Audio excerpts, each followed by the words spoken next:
وَإِذَا سَأَلَكَ عِبَادِي عَنِّي فَإِنِّي قَرِيبٌ أُجِيبُ دَعْوَةَ الدَّاعِ إِذَا دَعَانِ.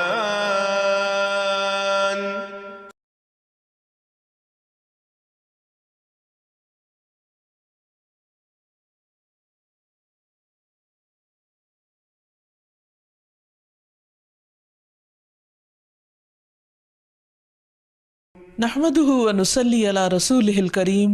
اما بعد فاعوذ باللہ من الشیطان الرجیم بسم اللہ الرحمن الرحیم رب اشرح لي صدری ویسر لي امری واحلل عقدۃ من لسانی یفقہوا قولی. ناظرین، پروگرام دعا کیجئے کے ساتھ ہم آپ کی خدمت میں حاضر ہیں. انشاءاللہ العزیز اس پروگرام میں ہم مختلف مواقع اور مختلف لوگوں کے لیے کی جانے والی دعاؤں کے بارے میں بات کریں گے. آج کے اس ابتدائی پروگرام میں ہم دعا کے آداب اور قبولیت کے مواقع وغیرہ کے موضوع پر بات کریں گے. دعا کیا ہے؟ دعا بندے کی اپنے رب سے التجا ہے، فریاد ہے، اس بات کا اظہار ہے کہ اے رب، میں محتاج ہوں، میں فقیر ہوں، اور تو داتا ہے، تو دینے والا ہے، سارے خزانوں کی کنجیاں تیرے ہاتھ میں ہے، تیرا دروازہ دن رات کھلا رہتا ہے، تو سب کی سنتا ہے، ہر وقت سنتا ہے، تو دل ہی دل میں پکارے جانے والی دعائیں بھی سنتا ہے اور زور سے بولی جانے والی بھی. دعا انسان کی تمناؤں کے لب پر آنے کا نام ہے. جیسے علامہ اقبال نے بہت خوبصورتی سے کہا تھا کہ لب پہ آتی ہے دعا بن کے تمنا میری، کہ میری تمنائیں، میری آرزوئیں، میرے اندر کی خواہشات اور میری ضروریات، ان سب کو پورا کرنے کے لیے اے رب میری کوششیں کافی نہیں. ان کی تکمیل کے لیے میں تیرے سامنے ہاتھ پھیلاتا ہوں اور میں تجھ سے ہی دعا کرتا ہوں. حضرت زکریا علیہ السلام نے بہت خشوع کے ساتھ اور بہت یقین کے ساتھ اپنے رب سے کہا تھا کہ وَلَمْ أَكُمْ بِدُعَائِكَ رَبِّ شَقِيًّا، کہ تجھ سے دعا مانگ کر اے رب میں کبھی بدبخت رہا ہی نہیں، نامراد رہا ہی نہیں. یعنی تو ضرور سنتا ہے، تو میری بھی سنے گا. اسی وجہ سے ہم دیکھتے ہیں کہ وہ ایک طویل عرصے تک اولاد کی محرومی کے باوجود کبھی مایوس نہیں ہوئے، اپنے رب کو پکارتے رہے، مانگتے رہے، حتیٰ کہ ان کی دعا سن لی گئی. کیونکہ دعا کی قبولیت میں یہ بات ہمیشہ یاد رہے کہ اللہ سبحانہ وتعالی اپنی خاص حکمت کے تحت یہ جانتا ہے کہ کس بندے کو کب کیا چیز عطا کی جانی چاہیے. تو آئیے ابتدا میں ہم دیکھتے ہیں کہ دعا مانگتے کیسے ہیں، دعا کا ادب کیا ہے، سلیقہ کیا ہے. کیونکہ یہ ایک انتہائی کمزور اور عاجز انسان کے الفاظ اس کے عظیم رب کی بارگاہ میں اٹھتے ہیں، تو پھر یہ کیسے ہونے چاہیے تاکہ دعائیں قبول ہو جائیں. تو اس سلسلے میں سب سے پہلی بات تو یہ ہے کہ انسان کو دعا مانگتے وقت پوری توجہ اور پورے خشوع اور خضوع کا مظاہرہ کرنا چاہیے، کیونکہ اللہ سبحانہ تعالیٰ غافل دل کی دعا نہیں سنتا. دعا مانگنے کے ادب میں سب سے پہلا ادب، سلیقہ اور کرینہ یہ ہے کہ انسان پورے اخلاص کے ساتھ، پوری توجہ کے ساتھ، شوق اور محبت کے ساتھ اپنے رب سے مانگے، پورے یقین کے ساتھ کہ اس کا رب اس کی دعا ضرور سنے گا. قرآن مجید میں اللہ تعالیٰ فرماتے ہیں وَادْعُوهُ مُخْلِصِينَ لَهُ الدِّينَ، اس سے دعا کرو دین کو اسی کے لیے خالص کرتے ہوئے، یعنی صرف اللہ سے مانگو، کسی اور سے نہیں، کیونکہ سب کو دینے والا دراصل وہی ہے. انبیاء ہوں یا اولیاء کرام ہوں یا بزرگان دین ہوں، سب کے سب اسی کے آگے سجدہ ریز ہوتے ہیں اور اسی کو پکارتے ہیں. نبی صلی اللہ علیہ وسلم صبح سے شام تک ہر موقع پر اپنے رب کو پکارا کرتے تھے، اور وہ تمام دعائیں احادیث کی کتابوں میں ہمیں صحیح سند کے ساتھ ملتی ہیں کہ کس طرح آپ صلی اللہ علیہ وسلم صبح بستر سے اٹھتے وقت اپنے رب کو پکارتے، پھر نماز میں کون کون سی دعائیں مانگتے، پھر اسی طرح کھانا کھانے سے پہلے، کھانا کھانے کے بعد، یہاں تک کہ اگر چھینک آئے تو اس وقت کیا پڑھا جائے، اور اسی طرح رات کو سوتے وقت اور بے شمار مواقع کی دعائیں، اور اس کے علاوہ بھی نبی صلی اللہ علیہ وسلم کی دعائیں بہت ہی خوبصورت انداز میں مختلف کتابوں میں ہمیں ملتی ہیں، جس سے ہمیں دعا مانگنے کا سلیقہ اور ادب پتہ چلتا ہے، کیونکہ نبی صلی اللہ علیہ وسلم اللہ کے محبوب تھے، اور کس طرح اللہ کے محبوب نے اپنی عاجزی اور انکساری کا اظہار اپنے رب کے حضور کیا ہے، وہ ہمارے لیے ایک بہترین نمونہ ہے۔ پھر دعا مانگنے کے ادب میں ایک اہم ترین ادب یہ ہے کہ انسان توجہ سے مانگے۔ حدیث میں آتا ہے کہ اللہ سبحانہ وتعالیٰ غافل دل کی دعا نہیں سنتا، یعنی انسان جب مانگے تو واقعی اس کو یہ معلوم ہو کہ وہ کیا مانگ رہا ہے، اور پھر تضرع اور عاجزی کے ساتھ بار بار اصرار کر کے مانگے، یہ نہ کہے کہ اے رب تو چاہے تو دے دے اور تو نہیں چاہتا تو نہ دے، نہیں، بلکہ پورے یقین کے ساتھ اپنے رب سے مانگے، اور اس بات کا بھی پورا یقین ہونا چاہیے کہ رب دعا سنتا ہے، کیونکہ وہ دیتا ہے۔ رب نہ سوتا ہے، نہ اس کو اونگ آتی ہے، نہ اس کو نیند آتی ہے، اور اس کو دینے کے لیے کسی سے مشورے کی بھی ضرورت نہیں ہوتی، کوئی اس پر جبر نہیں کر سکتا، کسی کا اس پر زور نہیں۔ اس لیے انسان جب اس سے مانگے تو یہ سوچ کے مانگے کہ اس کو دینے میں پورا پورا اختیار ہے اور وہ میری دعا بھی ضرور سنے گا۔ پھر اسی طرح انسان اپنی عاجزی اور مسکنت کا اظہار کرے، مانگتے وقت انسان اپنے اندر کو بالکل تکبر سے خالی کر لے اور یہ سمجھے کہ میں ایک انتہائی حقیر چیز ہوں اور میرا رب عظیم خالق ہے، پوری کائنات کا مالک ہے، اور میں اسی کے آگے ہاتھ پھیلا رہا ہوں، جو میرے اٹھے ہوئے ہاتھوں کو کبھی خالی نہیں لوٹائے گا، اور اس کو دینے سے محبت ہے، وہ دے کر خوش ہوتا ہے، اور دعا کرنے والے سے محبت رکھتا ہے، اور جو دعا نہیں کرتا اللہ تعالیٰ اس سے ناراض ہوتا ہے۔ اللہ سبحانہ وتعالیٰ قرآن مجید میں خود فرماتے ہیں وَقَالَ رَبُّكُمُ ادْعُونِي أَسْتَجِبْ لَكُمْ،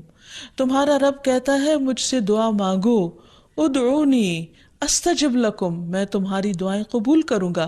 اس لیے رب کے وعدے پر یقین کرتے ہوئے ہمیں دعا کرتے رہنا چاہیے۔ پھر اسی طرح یہ ہے کہ دعا میں عاجزی اور انکساری کے ساتھ ساتھ گریہ وزاری بھی ہونی چاہیے، جس طرح نبی صلی اللہ علیہ وسلم بدر کے موقع پر اللہ سبحانہ وتعالیٰ کے حضور آہوزاری کے ساتھ دعائیں کر رہے تھے۔ اس سلسلے میں روایت میں آتا ہے کہ نبی صلی اللہ علیہ وسلم قبلہ رخ ہو کر گڑ گڑا کے دعا کر رہے تھے کہ اے اللہ میرے لیے اپنے کیے ہوئے وعدے کو پورا فرما، اے اللہ اپنے وعدے کے مطابق عطا فرما، اے اللہ اگر اہل اسلام کی یہ جماعت ہلاک ہو گئی تو زمین پر تیری عبادت نہ کی جائے گی۔ اور پھر اس قدر عاجزی و زاری تھی کہ حضرت ابوبکر صدیق رضی اللہ تعالیٰ عنہ نے جب آپ کو دیکھا تو پیچھے سے آ کر آپ سے چمٹ گئے اور کہنے لگے کہ اے اللہ کے نبی اب بہت کافی ہو چکا، آپ نے اپنے رب سے بہت کچھ مانگ لیا، اللہ تعالیٰ آپ سے کیے ہوئے وعدے کو ضرور پورا کرے گا۔ پھر اسی طرح یہ ہے کہ انسان دعا میں تکرار کرے، یہ نہ ہو کہ ایک بار مانگے، دو بار مانگے اور اس کے بعد تھک کر بیٹھ جائے اور یہ کہے کہ میری دعا تو سنی نہیں جاتی، اس لیے دعا مانگنے کا فائدہ نہیں۔ ہم دیکھتے ہیں کہ کس طرح انبیاء علیہ السلام مسلسل دعائیں مانگتے رہے، اصرار کے ساتھ مانگتے رہے۔ اس سلسلے میں ہمیں رسول اللہ صلی اللہ علیہ وسلم کی ایک حدیث سے بھی پتہ چلتا ہے کہ جب اصرار کے ساتھ اور تکرار کے ساتھ انسان دعا کرتا ہے تو اس کا کیا فائدہ ہوتا ہے۔ آپ صلی اللہ علیہ وسلم نے فرمایا جس شخص نے 3 مرتبہ اللہ تعالیٰ سے جنت مانگی، جنت اس کے لیے دعا کرنے لگتی ہے کہ اے اللہ اسے جنت میں داخل کر دے، اور جو شخص 3 مرتبہ دوزخ سے پناہ مانگے تو دوزخ اس کے لیے دعا کرنے لگتی ہے کہ یا رب اس شخص کو دوزخ سے پناہ دے۔ پھر اسی طرح یہ ہے کہ انسان کو چاہیے کہ انسان مانگنے کے انداز میں ہاتھ اٹھا کر اللہ تعالیٰ سے مانگے، کیونکہ اللہ سبحانہ وتعالیٰ بہت حیا والا ہے، بہت کرم فرمانے والا ہے۔ اس کو اس بات سے شرم آتی ہے کہ اس کا کوئی بندہ اس کے آگے ہاتھ پھیلائے اور پھر اللہ تعالیٰ ان ہاتھوں کو خالی لوٹا دے۔ وہ سب سے بڑا بادشاہ ہے، حقیقی بادشاہ، مالک کائنات، سارے خزانوں کا مالک، وہ کبھی بھی اپنے بندے کو خالی ہاتھ نہیں لوٹاتا۔ ہاں یہ ضرور ہے کہ کبھی وہ انسان کو فوراً مل جاتا ہے جو انسان اپنے لیے طلب کرتا ہے، اور کبھی ایسا ہوتا ہے کہ اس سے بہتر کچھ اور عطا کر دیا جاتا ہے، یا اس سے کوئی آنے والی مصیبت ٹال دی جاتی ہے، یا پھر آخرت میں اس کے لیے اس دعا کے اجر کو ذخیرہ کر دیا جاتا ہے، جسے دیکھ کر انسان تمنا کرے گا کہ کاش دنیا میں اس کو اپنی دعاؤں کے صلے میں کچھ بھی نہ ملا ہوتا۔ پھر اسی طرح یہ ہے کہ دعا کرتے وقت انسان کو حمد و ثنا کے ساتھ آغاز کرنا چاہیے، یعنی اللہ سبحانہ و تعالیٰ کی تعریف کرنی چاہیے، نبی صلی اللہ علیہ وسلم پر درود شریف پڑھنا چاہیے، اور اس کے بعد اپنی عرض رکھنی چاہیے۔ تو جس دعا کے آگے پیچھے درود شریف پڑھ لیا جائے وہ دعا بھی قبول ہوتی ہے۔ فضالہ بن عبید رضی اللہ عنہ سے روایت ہے کہ ایک مرتبہ رسول اکرم صلی اللہ علیہ وسلم تشریف فرما تھے، ایک شخص آیا اور اس نے نماز پڑھی، پھر کہنے لگا اے اللہ مجھے بخش دے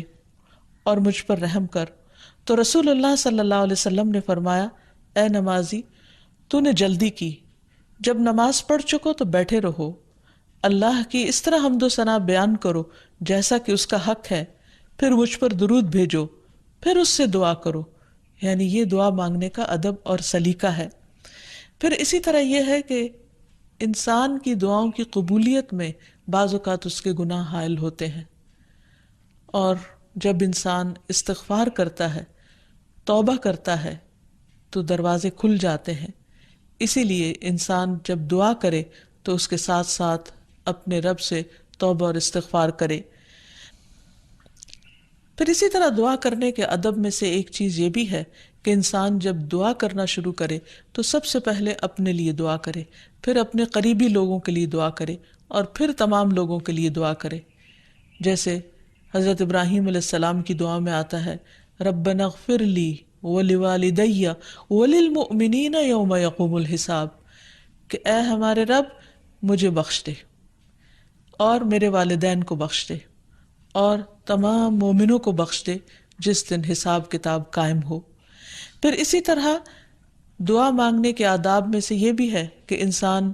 جامع الفاظ کے ساتھ، بہترین الفاظ کے ساتھ دعا مانگے،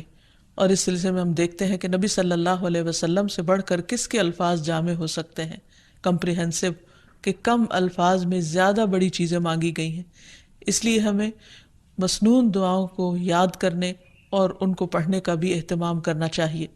نبی صلی اللہ علیہ وسلم کو جو خاص چیزیں عطا کی گئی تھی ان میں سے ایک چیز جوامع الکلم تھی، جس کے بارے میں آپ نے فرمایا اوتیت جوامع الکلم، مجھے جامع بات کہنے کی صلاحیت بخشی گئی ہے، یعنی کم الفاظ میں زیادہ بڑا مضمون۔ پھر اسی طرح انسان کو اپنے نیک اعمال کو وسیلہ بنا کر دعا کرنی چاہیے۔ اگر زندگی میں انسان نے خالصتاً اللہ تعالیٰ کے لیے کچھ کام کیا ہو تو مشکل وقت میں، تکلیف کے وقت میں، پریشانی کے وقت میں انسان اپنے رب کے سامنے اس نیک عمل کا ذکر کر کے اس کے وسیلے سے دعا کرے۔ جیسے ہمیں ایک حدیث سے پتہ چلتا ہے کہ کچھ لوگ کہیں سفر پر جا رہے تھے تو راستے میں بارش شروع ہو گئی، بارش سے بچنے کے لیے انہوں نے غار میں پناہ لی، تو اتنے میں ایک بڑا پتھر لڑک کر غار کے دروازے کے آگے آ گرا اور غار کا دروازہ بند ہو گیا، اور اس طرح وہ باہر نہیں نکل پا رہے تھے۔ تو اس وقت ان تینوں نے آپس میں یہی سوچا کہ ہم اپنے اس عمل کو سامنے رکھ کر اللہ تعالیٰ سے دعا کرتے ہیں جو خالصتاً ہم نے اللہ تعالیٰ کی رضا کے لیے کیا۔ تو بہرحال تینوں نے اپنے اپنے نیک عمل کا ذکر کیا، جس کی بدولت ان کی دعا قبول ہو گئی اور غار کے پتھر ہٹ گیا جو کہ بظاہر ناممکنات میں سے تھا، اور اس طرح وہ لوگ وہاں سے نکل آئے، ادروائز ان کی زندگی بھی خطرے میں تھی۔ پھر اسی طرح یہ ہے کہ اللہ تعالیٰ کے خوبصورت ناموں کو وسیلہ بنا کر دعا کرنی چاہیے۔ قرآن مجید میں آتا ہے وَلِلَّهِ الْأَسْمَاءُ الْحُسْنَى فَادْعُوهُ بِهَا، اور اللہ کے لیے ہیں اچھے اچھے نام، بس اسے پکارو ان ناموں کے ذریعے، یعنی ان کے وسیلے سے۔ تو اللہ سبحانہ وتعالیٰ کے نام مختلف دعاؤں کے آخر میں بھی آتے ہیں، اور اس کے علاوہ اللہ تعالیٰ کے ان سارے ناموں کو پڑھ کر بھی دعا کی جا سکتی ہے، یا پھر کسی خاص نام کے ساتھ بھی اس کو پکارا جا سکتا ہے۔ جیسے عموماً ہم یا اللہ تو کہتے ہی ہیں، یا پھر یا رب، یا رحمان، یا رحیم، یا کریم، یا ذی الجلال والاکرام، یا حی یا قیوم برحمتک استغیث۔ ان اچھے اچھے ناموں کے ساتھ اللہ تعالیٰ کو بار بار پکار کر دعا کرنے سے دعا قبول ہوتی ہے۔ پھر اسی طرح اگر کوئی شخص باوضو دعا کرتا ہے تو اس کی دعا بھی قبول ہوتی ہے۔ اس سلسلے میں ہم دیکھتے ہیں ابو عامر رضی اللہ عنہ جب شہید ہوئے تو ابو موسیٰ اشعری رضی اللہ عنہ نے آ کر نبی صلی اللہ علیہ وسلم کو اس کی خبر دی، اور کہا کہ ابو عامر نے کہا تھا کہ آپ صلی اللہ علیہ وسلم سے کہنا کہ میرے لیے استغفار کریں۔ آپ نے پانی طلب فرمایا، وضو کیا، پھر ہاتھ اٹھا کر دعا کی، اے اللہ عبید ابو عامر کی مغفرت فرما۔ پھر اسی طرح دعا کی قبولیت کے آداب میں سے ایک ادب یہ بھی ہے کہ انسان حلال رزق کا اہتمام کرے۔ نبی اکرم صلی اللہ علیہ وسلم نے ایک شخص کا ذکر کیا کہ وہ طویل سفر کرتا ہے، پریشان حال ہے اور خاک آلود ہے اس کے بال اور اس کا لباس، اور وہ بہت تھکا ہوا ہے اور اپنے ہاتھ آسمان کی طرف اٹھا کر کہتا ہے یا رب یا رب، لیکن اس کی دعا کہاں سے قبول کی جائے؟ اس کا کھانا بھی حرام کا، اس کا پہننا بھی حرام کا، اور وہ حرام پر ہی پرورش پایا، تو اس کی دعا کہاں سے قبول ہو؟ تو اس سے یہ پتہ چلتا ہے کہ انسان اگر یہ چاہتا ہے کہ اس کی دعائیں قبول ہوں تو وہ اپنے کھانے پینے اور اپنے لباس اور اپنی زندگی میں بھرپور طریقے سے حلال کا اہتمام کرے۔ پھر اسی طرح یہ ہے کہ دعا میں تصنع اور تکلف سے پرہیز کرنا چاہیے۔ اس سلسلے میں ایک حدیث میں آتا ہے، ابن عباس فرماتے ہیں کہ دعا میں قافیہ بندی سے پرہیز کرتے رہنا، کیونکہ میں نے رسول اللہ صلی اللہ علیہ وسلم اور آپ کے صحابہ کو دیکھا ہے کہ وہ ہمیشہ اس سے اجتناب کرتے تھے، یعنی اس سے بچا کرتے تھے۔ پھر اسی طرح دعا میں مبالغے سے بھی پرہیز کرنا چاہیے۔ نبی صلی اللہ علیہ وسلم نے فرمایا، ان قریب اس امت میں ایسے لوگ آئیں گے جو طہارت اور دعا میں مبالغہ کریں گے، یعنی حد سے زیادہ لمبی دعائیں کریں گے، کیونکہ دعا اس وقت تک انسان کو کرنی چاہیے جب تک اس کا خشوع و خضوع قائم رہے اور واقعی وہ اللہ سے دعا کر رہا ہو۔ لیکن صرف لمبی دعا اس لیے کہ شاید بہت زیادہ لمبی دعا کرنے سے زیادہ قبولیت ہوگی، تو اصل چیز کوالٹی ہے۔ بعض اوقات انسان صرف ایک جملہ بولتا ہے لیکن اتنے درد کے ساتھ، اتنے احساس کے ساتھ، اتنی شدت کے ساتھ کہ وہی کافی ہو جاتا ہے۔ جیسے یونس علیہ السلام نے مچھلی کے پیٹ میں پکارا تھا، لا الہ الا انت سبحانک انی کنت من الظالمین، کہ لا الہ الا انت، نہیں کوئی الہ مگر تو ہی، سبحانک تو پاک ہے، انی کنت من الظالمین، بے شک میں ظالموں میں سے ہوں، میں گناہ گاروں میں سے ہوں۔ تو ان کی دعا فوراً سن لی گئی، قبول کر لی گئی۔ پھر اسی طرح کچھ اوقات اور مقامات ایسے ہیں کہ جہاں انسان کی دعا قبول ہوتی ہے، مثلاً رات کے آخری حصے میں دعائیں بہت قبول ہوتی ہیں۔ حدیث میں آتا ہے، رسول اللہ صلی اللہ علیہ وسلم نے فرمایا، ہمارا رب تبارک و تعالی ہر رات کو اس وقت آسمان دنیا پر آتا ہے جب رات کا آخری تہائی حصہ رہ جاتا ہے۔ وہ کہتا ہے، کوئی مجھ سے دعا کرنے والا ہے کہ میں اس کی دعا قبول کر لوں؟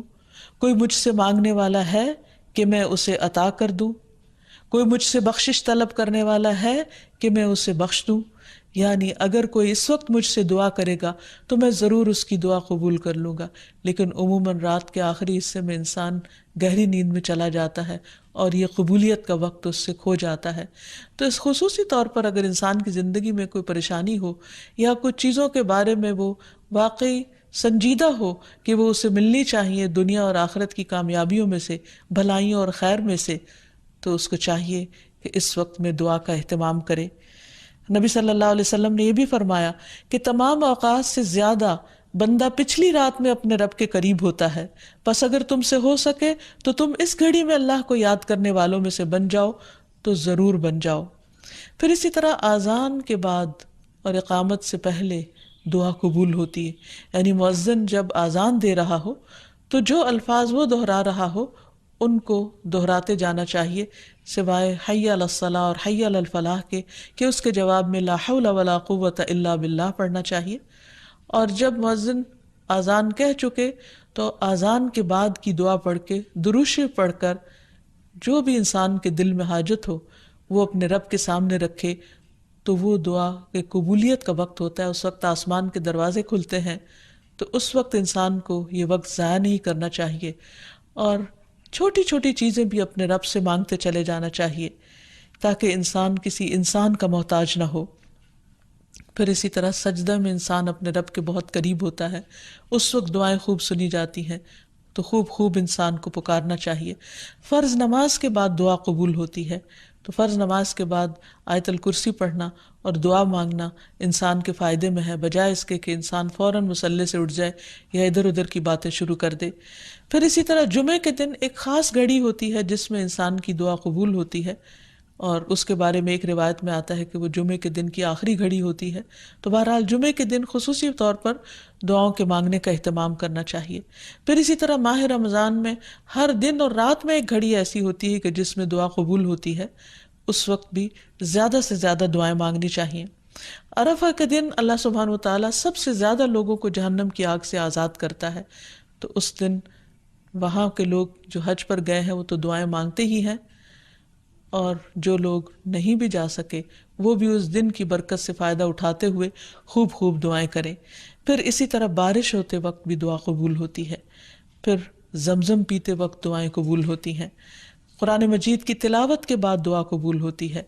تو انسان کو ان مواقع سے خوب خوب فائدہ اٹھانا چاہیے۔ پھر اسی طرح مریض اور میت کے پاس جو دعائیں کی جاتی ہیں وہ بھی قبول ہوتی ہیں۔ اور آخر میں یہ کہ رسول اللہ صلی اللہ علیہ وسلم نے بعض ایسے کلمات بتائے ہیں کہ جن کے ساتھ اگر اللہ تعالیٰ کو پکارا جائے تو انسان کی دعا قبول ہوتی ہے، اور وہ ہیں اللهم إني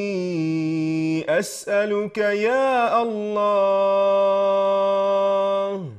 الأحد الصمد الذي لم يلد ولم يولد ولم يكن له كفوا أحد أن تغفر لي ذنوبي إنك أنت الغفور الرحيم۔ اے اللہ بے شک میں تجھ سے سوال کرتا ہوں، اے اللہ جو اکیلا ہے، بے نیاز ہے، ایسی ذات ہے جس نے کسی کو جنم نہیں دیا اور نہ ہی وہ جنم دیا گیا اور نہ ہی اس کا کوئی ہمسر ہے، یہ کہ تو میرے لیے میرے گناہوں کو بخش دے، بے شک تو بہت بخشنے والا نہایت مہربان ہے۔ تو نبی صلی اللہ علیہ وسلم نے اس شخص کے بارے میں جو یہ دعا پڑھ رہا تھا، آپ نے 3 بار فرمایا کہ اس کو بخش دیا گیا، اس کو بخش دیا گیا، اس کو بخش دیا گیا، کیونکہ اس نے اللہ سبحانہ وتعالیٰ کی ان صفات کے ساتھ، ان ناموں کے ساتھ اللہ تعالیٰ سے دعا کی تھی۔ تو اللہ تعالیٰ سے دعا ہے کہ وہ ہماری دعاؤں کو بھی سن لے اور ہمیں قبولیت کے اوقات سے بھرپور فائدہ اٹھانے کی توفیق دے، اور ہمیں دعائیں مانگنے کے آداب سکھا دے۔ وآخر دعوانا ان الحمد للہ رب العالمین۔ السلام علیکم ورحمۃ اللہ وبرکاتہ۔ ولم أكن بدعائك رب شقيا۔